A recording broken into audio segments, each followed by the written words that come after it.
रात के 12 बज रहे हैं। जंगल का रास्ता घना और काला है। सिर्फ पंडित जी के जूते की चरचर और उनकी भारी सांसें सुनाई दे रही हैं। अचानक एक पुराने बरगद के पेड़ के नीचे उनकी नजर जाती है। वहाँ एक चांदी की थाल पड़ी है जिसमें से गर्मा गर्म धुआं निकल रहा है। खुशबू ऐसी कि किसी का भी मन ललचा जाए। पंडित जी थके हुए थे और भूखे भी। वो रुकते हैं, चारों तरफ देखते हैं, कोई नहीं है। पंडित जी मन में, लगता है किसी भक्त ने यहाँ भोग चढ़ाया है, ईश्वर की कृपा है।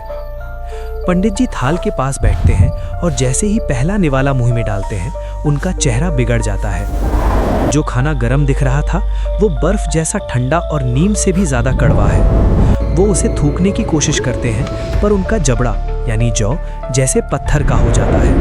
उनका मुंह बंद हो चुका है।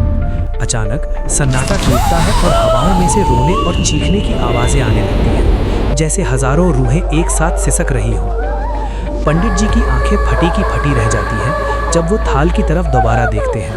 वहाँ ना चांदी की थाल है, ना ही पकवान। वहाँ सिर्फ इंसानी हड्डियाँ और ताज़ा खून बिखरा पड़ा है।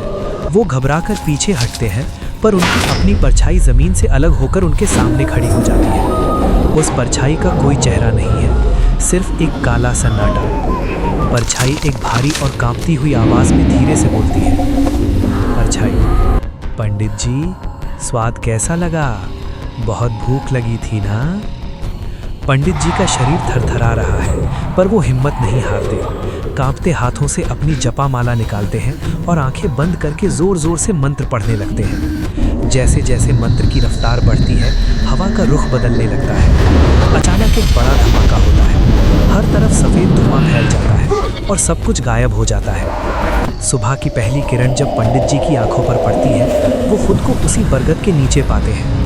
उनके कपड़े तार तार हो चुके हैं और उनकी हथेली पर एक गहरा जला हुआ निशान है, जैसे किसी ने गर्म लोहे से उन्हें छुआ हो। हर चमकती चीज़ सोना नहीं होती और हर खुला खाना प्रसाद नहीं होता।